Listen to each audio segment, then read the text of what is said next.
This is the thing, like tax, don't view it as a penalty. It can be a weapon. There's probably like $1 million of volume per week on there that no one is using. They know that there's money in the game. They know there's people that haven't declared. And for them, like it's a huge honeypot. You get essentially a personal balance sheet of like where you are at.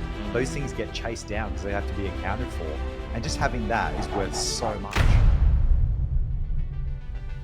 Welcome back to another episode of the Ben Bergs podcast. I'm Ben, your favourite high school dropout and founder of Collective Shift. Alongside me is Bergs, your favourite MBA and CEO of Collective Shift. Join us as we bring you world-class crypto research and strategies to help you dominate this crypto bull market, as well as behind-the-scenes review of us scaling a fully remote subscription research business here in Australia. And if you like the podcast, we'd love for you to leave a subscribe or follow us on your favourite podcasting app. And just a quick reminder that the podcast today is not financial advice and any information is general in nature, because we've got an absolute weapon on the show today, coming back after probably a couple of years hiatus for my fault, not his, Adrian Forza, my personal crypto tax accountant for the last 7 or 8 years. He runs a company called Crypto Tax Australia, originated in 2017, and was actually Australia's first 100% fully crypto specialized accounting firm. And they provide first-hand compliance and guidance for support for investors, traders, and companies. Forza can help you with things like tax advice, business advisory, tax structuring, business structuring, SMSFs, even things like into the tax around DeFi, NFTs, Web3, forensic crypto reconciliation, payments, all sorts of stuff. He's been working with myself, Bergs, the Collective Shift team, a lot of our members and clients for a long, long time. And we're going to bring him on today to talk more about strategies, how you can optimize your tax, how you can save a bit of money, and ultimately try not to give too much to the tax man. So, Forza, thanks for coming on. Thank you. It's been good. It's been I've been excited to come on. Actually, it's been a little while in the making. So no, I'm excited. Have a good convo. Forza did mention to us listeners as he came on that he's listened to a couple of episodes and it's basically just Bergs and I taking the piss out of each other. So hopefully today we can actually get a bit of value. Look, let's be honest, it's going to be more of the same. So Forza, you obviously come from like a tax background, but also I know you personally. You're a bit of a crypto degen as well. Like what sort of brought the two together? Were you helping friends and family out? Like how did you even start doing? How did you become the first? Because back in 2017, I feel as though everyone was in the mindset of, I'm not going to do tax. No one's going to find it. Little do they know that the blockchain is an immutable ledger that everyone on the planet can see. But anyway, how did you come across launching the first ever crypto tax company? So I was working for a traditional firm, very good traditional firm, for like 7-8 years, and then sort of discovered crypto early on, and then never. Someone was telling me to buy this Bitcoin for $100, but then that never sort of eventuated, and obviously the biggest mistake of my life. And then fast forward 2017 when the ICO boom started happening and everyone was sort of getting involved. And then probably, I think it was about January 2019, I sort of took the leap of faith and went and started doing it full time. And since then, we've just been growing ever since. We obviously still do all your traditional accounting work, tax returns and structuring and business advisory. But I would say like 95% of our clients would be crypto focused. And a pretty crazy journey, obviously with crypto and its cycles and the development in it. But yeah, it's been a crazy ride, actually. I remember like one of our first conversations, I think would have been in 2019 when I needed your help with tax to do my 2017 to 2019 tax. And you were on the phone with me and you call out an address and it ended in like 3 digits. You're like, oh yeah, this is this ICO. And I was like, whoa, what a DJ. Like he just knows it straight out. And man, I'm fascinated by your story about how you worked for a firm and you started kind of, wanting to go into crypto and taking that leap of faith. That was relatively early on in crypto. And I think like, what was it that you saw in crypto where you were like, hey, this is an opportunity here. This is going to be a real thing. I'm going to take that leap of faith and start a business. What really kind of gave you that conviction or, to make that jump? Like in the early days, I used to listen to a lot of like Andreas Antonopoulos, there was even Bitcoin Jesus, I forgot his name now, Bitcoin Cash guy, Roger Ver. and like the sort of OGs, and the guy from Shapeshift, Eric Voorhees and stuff, and like just like understanding, like and once you sort of go down that side of it, you go, well, hang on a second, this is like here to stay. But obviously in 2019, we had that major bear market. Like I think ETH went down to like $80 or something. That was brutal. Yeah, it'd be like a steal now. And I think it was an opportune time because no one else was doing it as well. There was only a couple of competitors at the time. So the difference between now and back then is, you've got like meme coins. Like everyone's about meme coins and making money, and hopefully like the saying that you come for the money and you stay for the technology still holds true to today. I don't know if it's as much as it was before, and people listen to people like Andreas and whatever else, and but you start going down the rabbit hole and talk about money and gold and how it all works, and you become a bit right winged in that way. And going, F the banks and, all that sort of stuff. So, Oh, mate, it's a one-way valve. Like once you spent time in it and you spent a significant amount of hours and you understand it, the economic impact, what's actually happening in the world, you can't unsee that. You can't go back to that ignorance and live that life anymore. That's what they call it. Ignorance is bliss. I know. It's hard. It's hard to turn your mind off it. It is. So when it comes to tax floors, you've pretty much got two options as an investor. You've got the software route where you go to like a Coinly, a crypto tax calculator, coin tracker, those sorts of software, and you basically do it yourself, right? You pay your $80 a month or 150 a month or whatever it is, and you go and do it yourself. Some people like to do that. Some people don't, including me. I would hate to do that. I want professional advice. I need someone to help me do it. I don't want to know about all the ins and outs. I just need someone to do the work for me and then advise me what I should do and how to optimize it. And that's exactly, what you do for us is like more of a tax advisor. There's actually an in-between one as well, Ben, where people will have a traditional accountant and they'll use some kind of software and give it to them and hope for the best. Yeah, that is true. I've seen a few people do that. Yeah. And my actual setup is that I've still got my main accountant that I've used for a long time because I've got business structures and personal stuff and whatever. What Forza's team does for me is he will do the report, the crypto tax report for me, consult on all of the crypto stuff, give me a report that I give back to my other accountant, and then does all the work. So it works really well.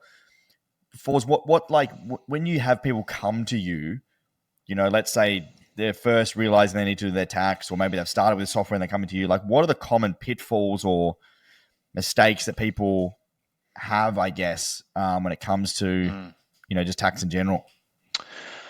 I think, realizing, there's still the myth around like, I haven't cashed out any money, sending money to friends and family, pooled ICOs, or doing, trading for other people. That's where it gets like really messy, and I've done a bit of that. That was a nightmare with I was like, what's this? Like, oh, nah, not mine. Here's that. yeah. That's where it starts to get messy, and loans and all this sort of thing. So I think people don't realize, I guess, what they've done sometimes, and especially like there's a lot of people out there that probably haven't declared like anything at all, and one big issue is not being on top of it.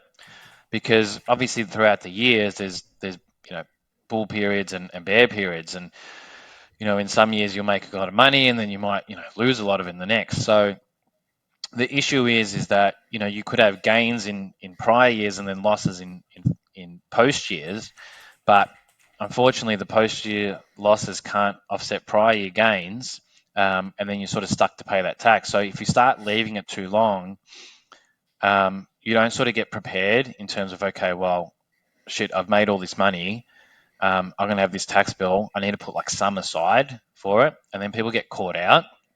So the 2024 year that just finished a few months ago might be an example where, like, during, say, January and March, April, when meme coins were going crazy and, Bitcoin was going up after the ETF and all that sort of thing, people might have made some good money, and then getting an estimate of going, okay, well, how much tax am I going to have to pay? If it's X amount, then I need to put, some money aside and not then just roll that profit into like another meme coin that's going to go to zero, and then I have no money to pay the tax for later on. Like, that happens a lot. This happened a lot to people in the ICO boom, where you make a 10 or 20x. So let's say you've gone from $1,000 to $20,000. You roll it into another one, you make more. Let's say you get up to 100. Each time you transfer that, generally, it's a capital gains event when you do those transactions. And then at the end of it, you roll it up into a coin that goes almost to zero. And you've lost most of your stack. It's the end of financial year, and you owe money on those gains that you had, and you don't have enough to pay for it. And a lot of the time, crypto is people's first investing experience, and they don't understand the tax side and the implications. 100% correct. 100% correct. Yeah. So, like, staying on top of it is like a big thing that we've seen, obviously, throughout the years. Because it can happen, and like, I hate having those conversations with clients saying, hey, you've got tax to pay. And then the client's like, well, I've got no money. It's like, well, we have to sort of work something out here. And like, sometimes there are strategies that we can do depending on, your volume and that sort of thing. We can go down like the trader route to see if, we can use like market value substitution rules and that sort of thing to sort of get more of a fairer value. But sometimes when it's crossed over from different financial years, it's a little bit harder to implement those strategies like as effectively. So sort of putting your head in the sand and just ignoring it. It doesn't help the situation. Yeah. And if you do have a massive tax bill, this happened to you, Ben, that you will owe it, but you can most times work something out with an ATO, like a payment plan or something like that. Yes. So it's almost like having like a niggling health issue. It's like, get it sorted out. Don't let it fester and get worse and worse and worse, because it does, compound and it can get trickier.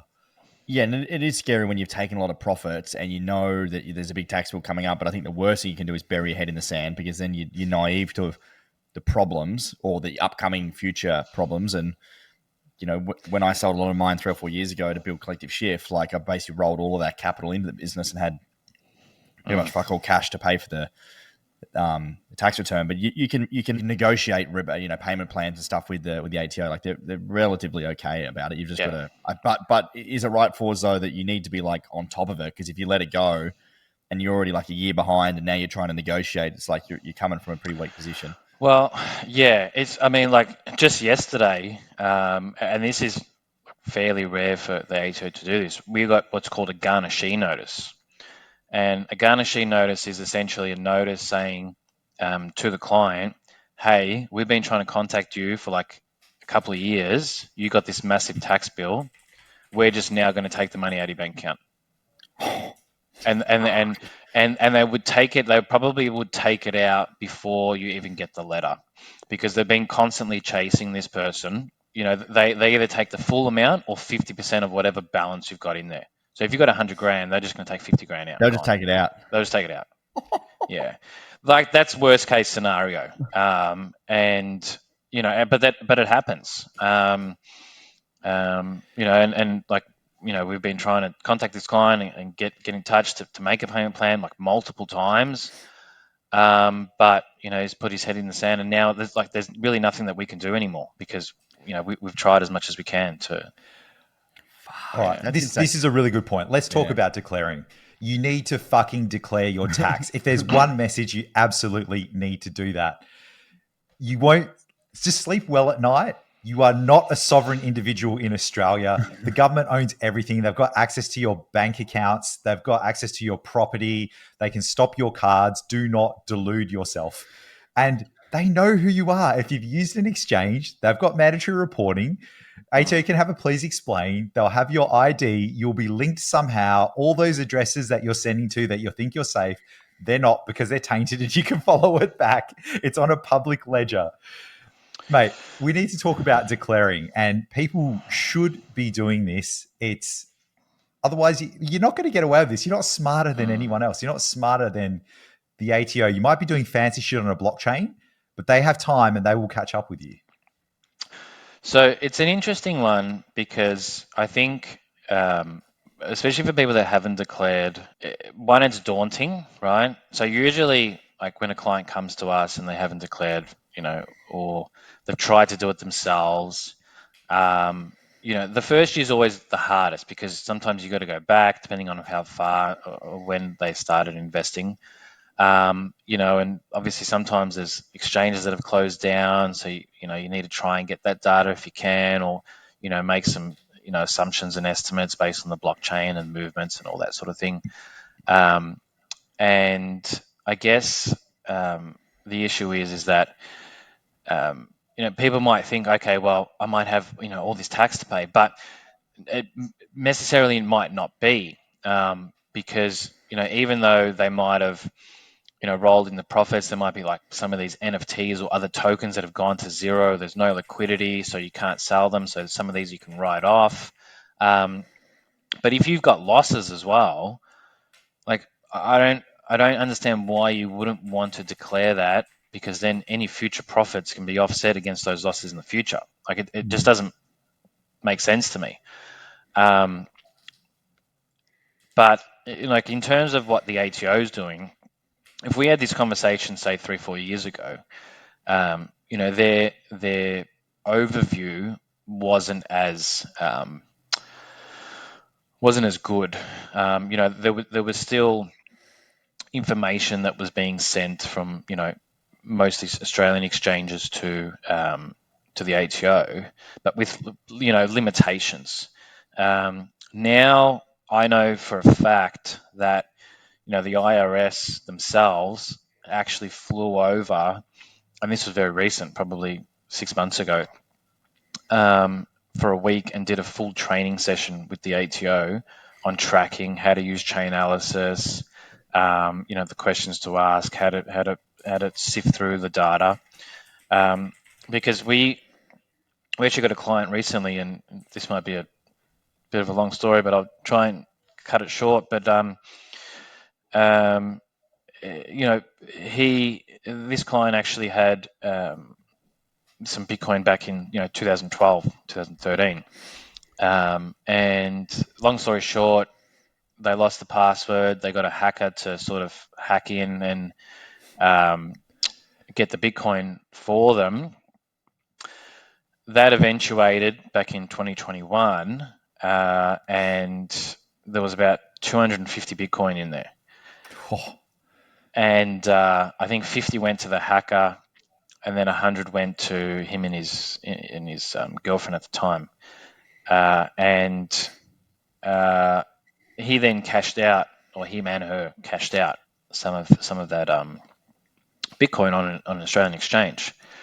I think a couple of weeks later, I'm not exactly sure on the timeline, but he actually got his door kicked in for the police, and confiscated his computer and phone and all this sort of stuff, and had to go to court to explain all this this unexplained wealth. Where did you get all this wealth from? Because you weren't working or whatever, and now you've cashed out $3-4 million into this exchange. Long story short, he had to go through the court, and eventually got the Bitcoin back in January, and the court took 30 Bitcoin or 40 Bitcoin as a fee, for a better word,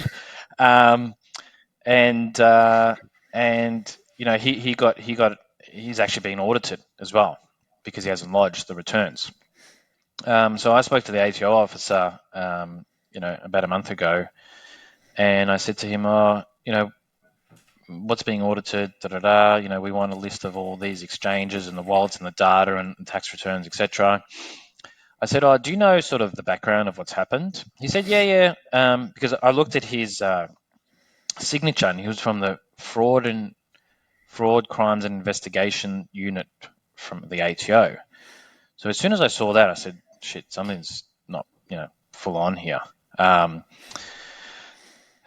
he actually, I asked him, so do you know what's actually happened, with this client? He said, yeah, we've got all the documents from the court. We've got all the data from the exchanges. We've traced, this Bitcoin back, all the way back to 2012, all the various wallets that, we know it's come from Silk Road, so all this sort of thing. So, and so the HO knows, like, they're starting to really, like, actually go down on chain deep dive into these situations. Now, it's obviously not going to happen for everyone, but the HO does do random audits. It's part of their policy. They need to do random audits to random people, not if they're being flagged. It's just random. So they're really catching up on in terms of their tracking. And the big issue with this guy was that he even got an email. He went overseas. He got an email from the HO saying, "Hey, we noticed that you've just left the country.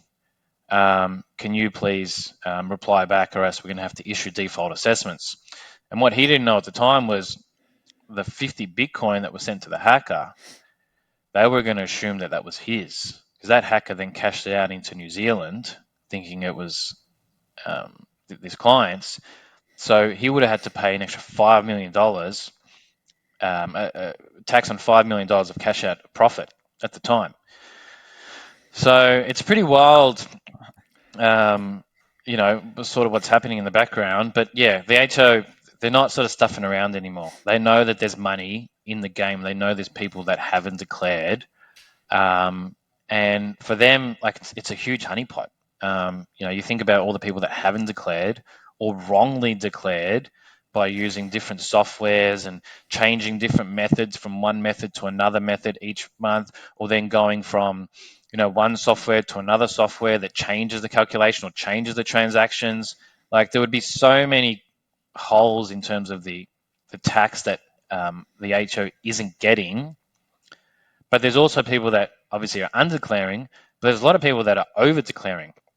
There's a lot of clients that come to us saying, "Hey, I've used the software, or I've used another accountant, and they're saying I have to pay $100,000 or $200,000. I don't think it's right, and I've had to pay it." No problem. We'll have a look. We'll amend it, and we'll do our calculations to see what should be the correct amount.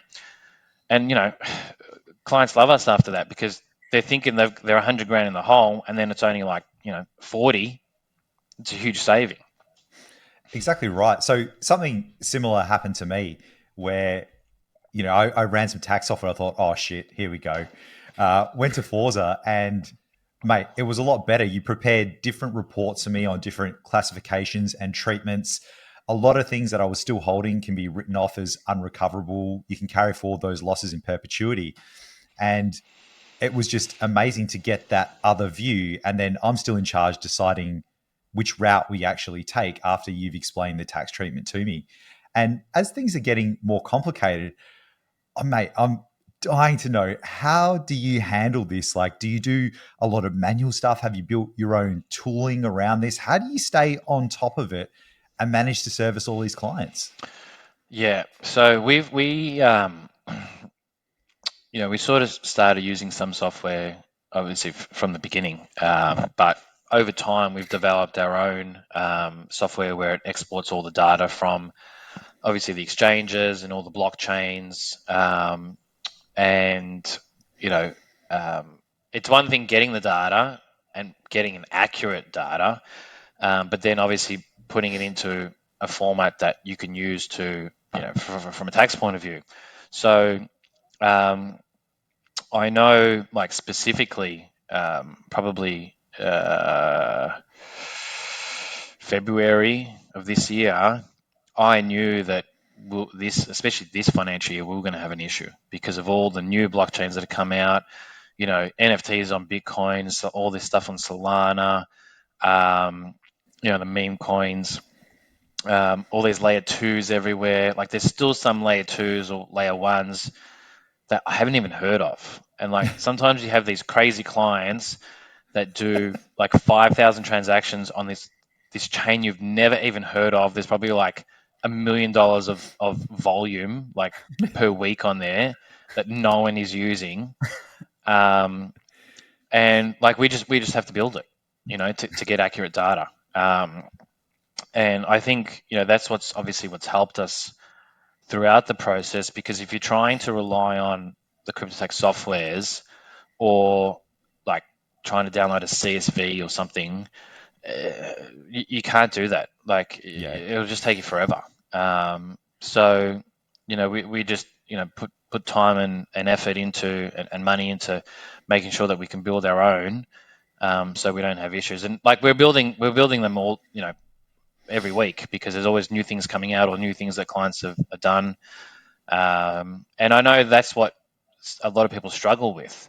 They try and use some of these softwares online, and they don't have an exporter or an importer of that specific chain, or there's different.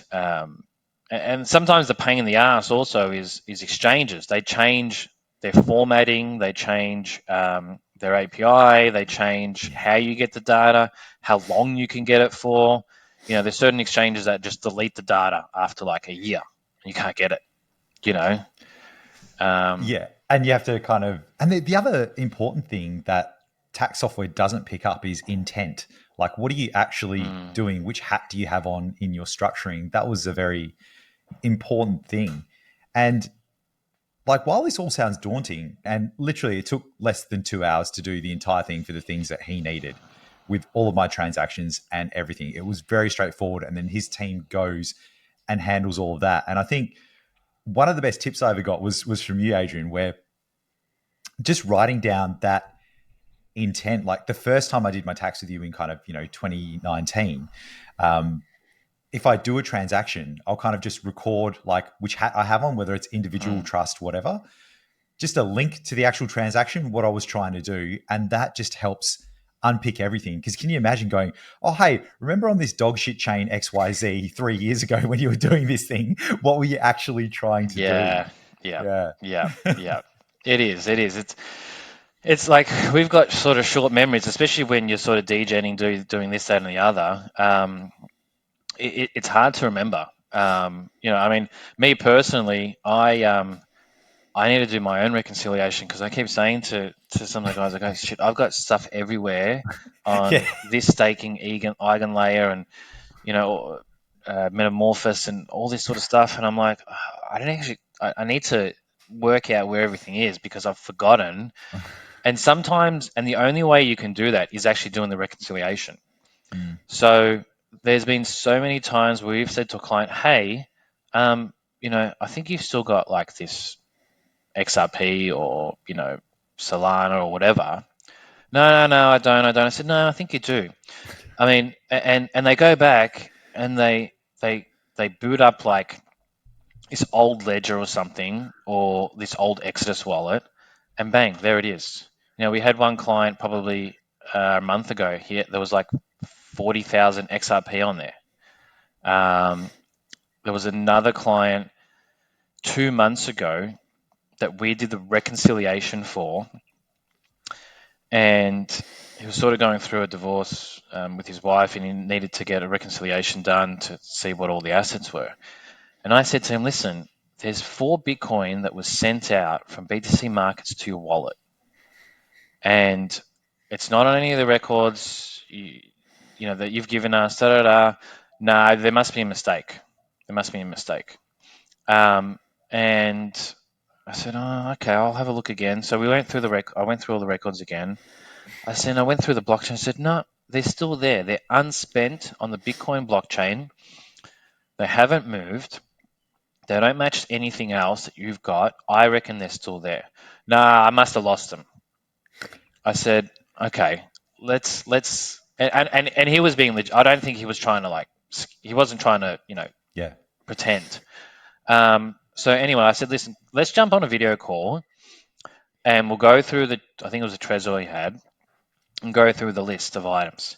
And we went on there, we tried to add new accounts to see if it was an old account, nothing sort of came up. And then he had a look, and then we jumped off the call, I said, oh, maybe check if you've got like the hidden, because there's like hidden accounts on Trezor. I don't think so. I'll have a look anyway. Da, da, da. Anyway, that night he emailed me back. I couldn't find anything. Okay, fine. The next morning, I got an email saying, hey, Adrian, I went through this old one and I found it. Oi! So there was the 4 Bitcoin that he completely forgot about, and that we were going to write off, that he'd found this other wallet that he completely forgot about, and that he was just going to say, well, it's gone. 4 Bitcoin, that's 400K. Yeah, almost This- 400 grand. Yeah, this happens more often than not. Even when you're mucking about, you can get a random airdrop, but you're not on that project anymore. You don't know that you're getting it. And one of the huge benefits of doing your tax with someone like Adrian is you understand your financial position. You get essentially a personal balance sheet of like where you are at. Those things get chased down because they have to be accounted for. And just having that is worth so much. It wasn't quite 400K, but Forza helped me find 7 ETH. I just found it. I found the tweet Yes, I put out I on remember that. the July 6th last year. Found 7 a bit ETH. Same story. It wasn't quite 400K. I'm like, nah, Forza's gone, mate. What are you talking about? Nah, That's not right. Found the ledger logged in. Like, oh fuck, I got 7 ETH. 7 ETH in your sock drawer, mate. Give me Just sock like drawer. Nice. I Like, do what's your remember strategy? that. Yeah, like, go and talk to Forza. Forza, in terms of like, we mentioned it, timing, like it doesn't take, I think that was one of the other things. Like, I think a lot of people think, fuck, it's going to take a lot of time. I don't know where anything is. But back to that reconciliation point, I remember when I was doing mine, because you've got this software, you can track things and you know what's missing at what time frame and usually even what exchange or what wallet. So Forza would even come back to me and go, Ben, we're missing, an OKX, report here. You move some stuff to Binance. Can you grab me an export there? And also you use that other, Exodus wallet, in September last year, can export that. I'm like, oh, fuck, completely forgot about that.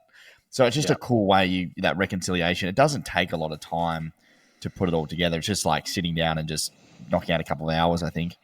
Yeah, I mean, it might not even be a couple of hours, depending on. Like I said, like the first time you're doing it, if you're having to go back, a few years, it does take a couple of hours because, as long as you've got the logins to the exchanges, still, we've got procedure documents on how you get all the data. Download this, download that, click here. So it's pretty easy. Well, even now, just sharing, I don't have to do that. I just share my API key so you can view it. And it's like 3 clicks instead of me having to download all this stuff. It's brilliant. Yes. Yep. So, it doesn't take long. And then like year after year, again, we've got your addresses on file. We've got the APIs on file. We just keep using that. And then if there's anything new or they're expired, then we just, ask for it.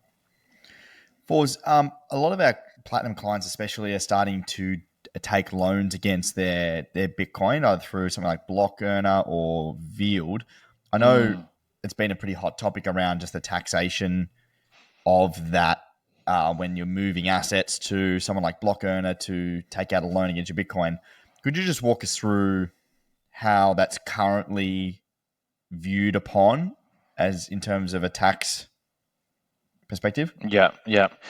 Block Earner, I'm not familiar with. You're essentially moving crypto to their exchange. They have like a Bitcoin.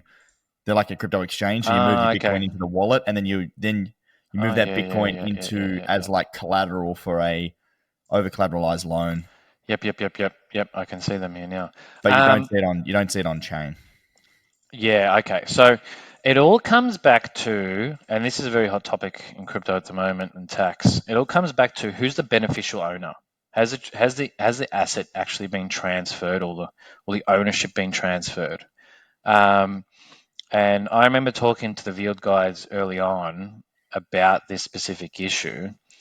I don't know how Block Earner works, but I know Vield has a unique way of how the loan is structured, where they actually have a specific address attached to for that loan, and you can it's not like pooled all together in like a cold wallet with all other Bitcoin. It's actually there's a specific address, and then when you give that Bitcoin, it goes to that specific address, and when you repay the loan, you get back the exact same Bitcoin. Because there's a lot of contention around, well, hang on, am I getting the same Bitcoin or a different Bitcoin? I mean, I don't know if it really matters, common sense. And this is, I guess, the issue in tax and law and crypto at the moment is sometimes like this common sense is going out the window. Whether you get the exact same Bitcoin or not, I don't think it really matters. Because they're all fungible in the same way. Yes, they've got different history, but I think the way that Vield is structuring, and I think they're getting some advice around that. In my eyes, I don't think it's going to be a taxable event because you're not really giving up, and the way that the contract's structured. Again, I'm not a lawyer, but I know they're having discussions with lawyers to make it probably as clear cut as possible. But it's definitely a good strategy. I mean, I've got another client that's doing it through. You can do it through Nexo, and again, it's all about reading the terms of the contract. Now, unfortunately, and this is where you run into issues, is I'm not equipped to understand the terms and conditions of certain contracts in terms and conditions of an exchange, right? Do we have to are we going to get to a stage where we have to ask a lawyer that knows crypto to read every single term and condition for every single client before they use that exchange? Like it just doesn't make sense. Yeah. So this whole common sense of even the issue around, well, when you put it on an exchange, is that exchange really yours? Is that crypto still yours? You got to read the terms and condition of all these exchanges like CoinSpot or SwiftX or Binance, Gate.io or whatever it is. No one's going to do that, and it's getting frustrating because if the ATO says, oh, every time you transfer it to a crypto exchange, it's not yours. Well, it's, and I feel like there obviously is an attack on crypto, all around. Obviously the governments around the world and the ATO in trying to, incur extra tax on people when they haven't had any realized material value. Like if you've never actually realized some value, if you're just transferring from one exchange to another, you're not realizing any value. Why should you pay tax on that? Yeah. So you've bought Bitcoin at 10 grand, and then you've transferred it over to an exchange at 90 grand. Now you've got a $80,000 capital gain, but hang on, I've never sold it. Like I haven't done anything with it. Like it just doesn't make sense. Yeah. And hopefully there's people that are, there are like a lot of lawyers out there that are trying to back this and saying, well, hang on, we got to like tame it back a bit here because we're getting way too technical and it's hurting investors. Exactly right. Yeah. And this is a great jumping off point for structuring. So feel free to take this in any direction you want, Adrian, because you do this for a living, mate. You know it inside out. Among my mates that are probably, my age, early 40s, late 30s, have a family, the one thing, generally decent income earners, the one thing they get wrong is structuring. They don't understand it. And there's many things you can do in structuring, personally or with trusts or self-managed super funds. And generally it's around, tax efficiency and asset protection. And what are the kind of things that you are seeing where people, and especially like Ben, if, you're a company director, potentially your personal assets are on offer, right? So you want to be able to protect those. So what are some general things you would say to clients or things that you've seen where structuring can really, really benefit them? Yeah, so the structuring side is all individual based, right? It's going to be depending on what your circumstances are. Are you single? Have you got another business? What do you do for a living? Have you got family? how old are you? All those sorts of things come into play on what would be, if a structure is going to be right for you, or if it's not going to be right, and which one. So, typically a lot of the times what we see is clients don't future plan, and then they only think about it when they need to, i.e., at the top of the bull market. So, hey, I've just made $1 million on this meme coin, or I've made $2 million on my portfolio, and I just want to cash it out to a better structure. Well, Sorry, mate. too late. You know what I mean? Like, I can't do anything really about it. I mean, there's certain things you can do depending on if you're a business and rollovers and that sort of thing. But if you're just an investor, you got to have these things set up before, have it in the trust or have it in the company or the super fund, before you make the profits. Because 9 times out of 10 or 4 times out of 5, you can't do much at that point in time. Like, you can't just fix it. So if you're into the investing for a longevity and you're investing in crypto, you might have some shares or whatever else, or gold. You got a family, you're working, your wife's not, or partner, or whatever it might be.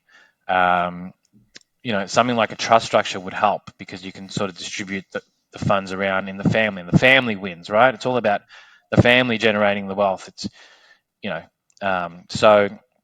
But if you're an avid trader and yield gen and degen, and maybe a company might be better, or a combination of a company and a trust, depending on if you've also got a family and what you're doing for work and that sort of thing. And if you're getting to 40, 50, 60, super fund, maybe the super fund might be, self-managed super fund might be a best structure for you, depending on when you want to take it out, and your tax considerations and all that sort of thing. So I think really the biggest issue is people leaving it too late. And again, it all depends on the timing of the market. I mean, the best time to have set up a structure was probably yesterday. Waiting until such a time when you've got these huge gains, there's not much you can do about it. Because again, like things like a trust, if you hold the assets over a 12-month period, you still get the 50% discount. You have the ability to distribute to your family, you and your family members who may be on lower income rates.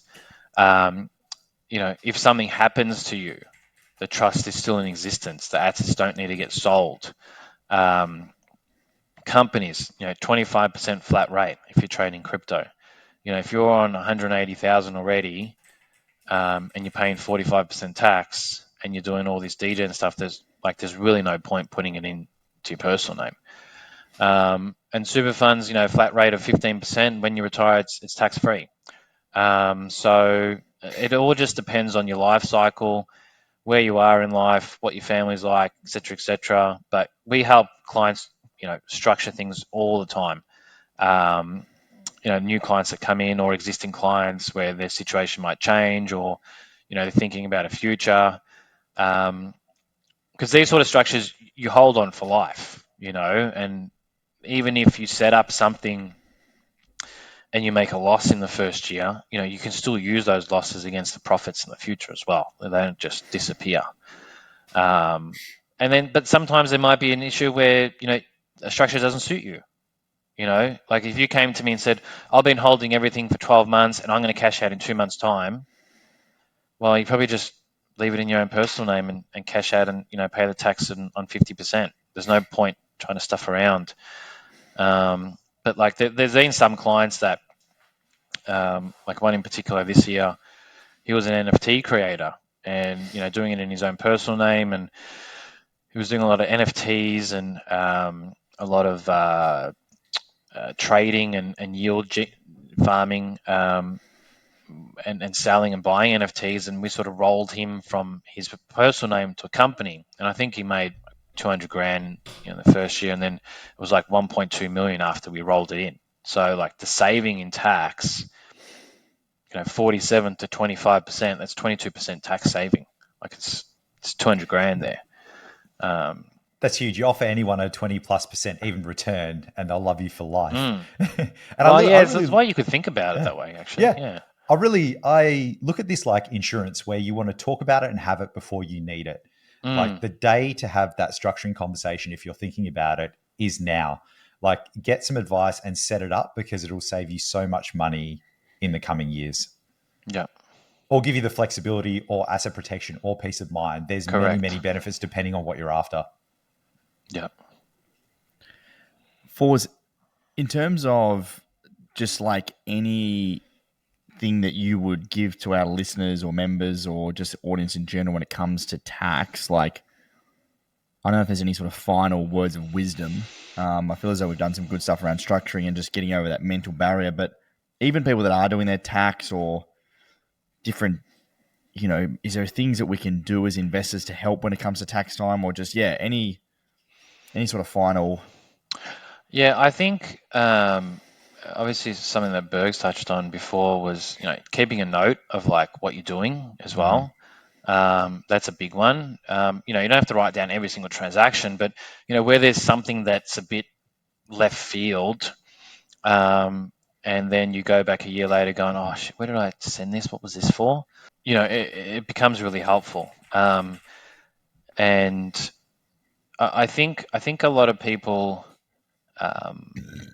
get caught up on the tax as well in general, like paying tax, and it can catch you out, because I know everyone hates paying tax, right? No one likes paying tax, but it's also about the market conditions.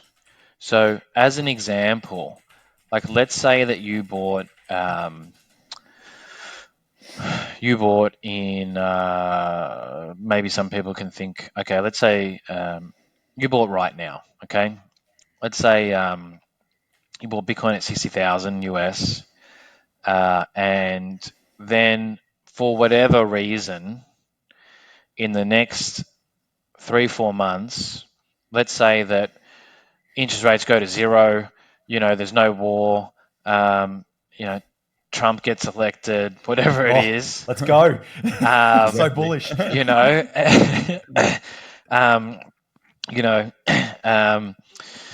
don't know, all the banks say they're going to add, 5% of their value to Bitcoin, and Bitcoin goes ballistic, right? Let's just say it just goes straight to like 250,000, and then all of a sudden, a nuclear war breaks out, or whatever it is, right? So I think the mistake people would make, and obviously that's like a very wild, scenario, but I think the mistake that people make is, oh, but I want to hold for 12 months so I get the discount, right? Now, if you've gone from let's say 50,000 to 250,000, there's a $200,000 gain there,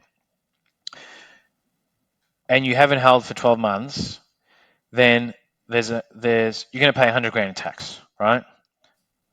If you're on the top marginal rate. Now, if the war breaks out and whatever, and then Bitcoin just slams down to 150, yeah, you're still only going to make 100 grand, and you're going to pay 50 grand in tax. So you're still your net cash position is 50,000 versus 100,000 after you paid the tax on the big profit. So you don't want you want to have tax in the back of your mind, but you also want to make sure that the money you have after paying the tax is still more, even if you get the discount later on down the track. And that's what people sort of did in 17, 18, 2021, where they might have bought it at a high or just before the high, and then they waited, and then by the time 12 months rolled along, that coin was down like 50 to 70%. Yeah. So you should have sold it at that high, paid the tax, copped it. The net cash injection into your pocket would have been a lot more. Money. Yeah. You'd be aware of it, but not let it be the reason not to sell. Yeah, correct. This is the thing, like tax is not don't view it as a penalty. It can be a weapon. Like, you need to understand how it works with the help from someone like Adrian, and then you can make much better decisions, like the example he just gave then. Yeah. Because a lot of people will just, have, I find this a lot with, they'll have basic heuristics in their mind of, I don't want to do this, or this is how tax operates. The classic one, which shits me, is where people go up just over a tax bracket and they're like, I don't want to go over that tax bracket. I don't want the pay rise because then I have to pay way more tax. It's like, no, it's only on every marginal dollar. Like, these weird things that people have in their minds, and it doesn't work that way. Yep. Yeah. Oh, amazing. Yeah. Now, Adrian, mate, you and I, we've had a few conversations in Melbourne about the future of crypto, and we'll probably end on this one, mate. You took a big leap of faith. You opened your crypto business. You're expanding now. You're offering more and more services. Where do you see crypto going for the future, mate? And you can go as far as you want, whether it's the next couple of years, 5 years, or 10 years. What are we going to see? Where do you think crypto is headed? I think obviously with the ETFs now, it's really cemented that crypto is not going anywhere, right? Especially for Bitcoin and Ethereum. Those guys are in it. They're not in it for the next 6 months. They're in it for the next 10 years. When they put products like this on the board. So I think definitely. I'm not a world economic expert in sort of terms of what's going on, but I think obviously as time sort of goes on and people realize the benefit or the benefits of Bitcoin in particular, and probably Ethereum and that decentralized sort of finance, forget meme coins for a moment, right? That's just, but like real world use case, I think we'll definitely be seeing more things on Ethereum or EVM blockchains, layer twos. I think people will realize the beauty of Bitcoin. Yes, Bitcoin's slow, all that sort of thing, but it's really about the security, right? The security of Bitcoin. No one can take it away from you. If the government wants to come take your Bitcoin, well, they've got to find it, right? They can't just issue a garnishee notice and take the money out of your bank account. It's similar to gold. I think that people will realize, and I've noticed, especially over the last 6 months, that even some of my uncles of mine, they always laughed about Bitcoin back in 2018, 2021, but now they're like, oh, actually, I bought some Bitcoin in my super fund. So the older generation, and I'm saying older because older than me, are now recognizing, hey, maybe I should put a little bit in, because I think, and I've said this for years, that I think not having Bitcoin in your portfolio is more of a risk than having it in. And I think crypto's still got a long way to go. I mean, obviously, we'll still have some frenzies around meme coins and whatever else, but obviously there's gaming now, there's DeFi. I think in the future, maybe 5-10 years, it'll probably be a bit more concise in terms of what people use. I mean, now it's like experimenting, trying this and trying that, and I think that will always be there. But one thing that sort of dropped off that I think will definitely come back is things like security tokens. Like, that was a big thing back in 2019, 20, and it sort of didn't really get off the ground. I think maybe that might be part of the next wave, because you imagine, like Ben, like imagine you putting tokens on the blockchain for collective shift, and people can own part of collective shift. They just freely trade that.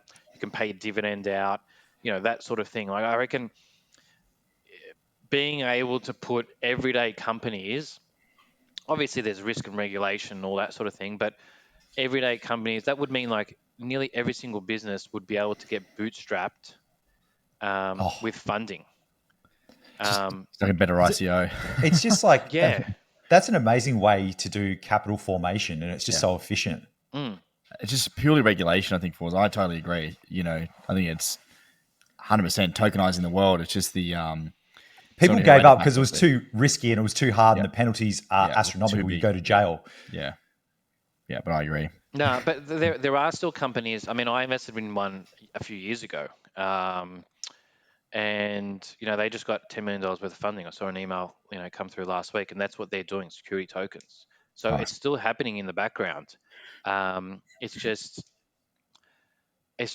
that little one step further. Then there was like ICOs, and then there was DeFi, and then there was the ETF, and then it's just like, it's sort of like legalizing marijuana eventually. It's sort of like, okay, we'll do it for medical, and now you got to get a prescription, and then now next it's going to be for something, and then eventually they'll have that legalization like uh, America did, I think, in Yeah. certain states. It's just like slowly it will happen over time, and I think some people.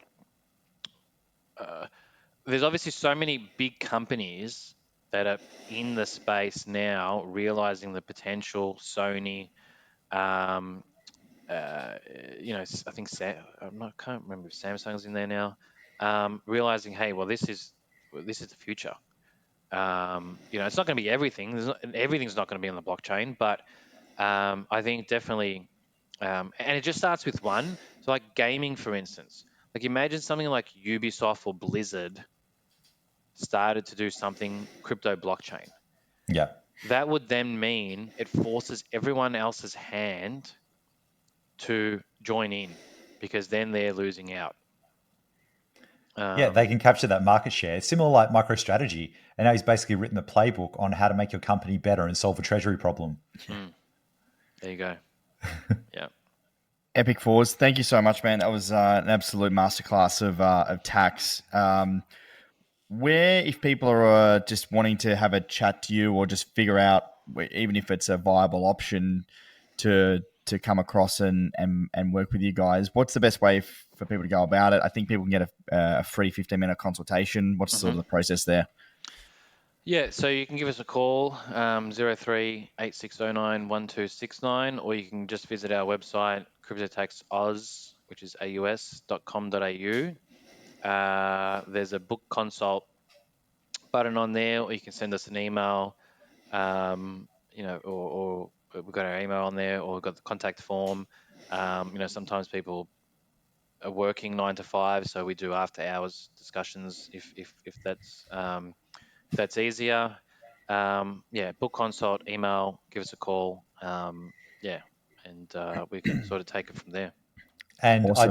Ben and I highly recommend Adrian as well. We've used him for years, and I wouldn't recommend someone that I didn't have an amazing experience with.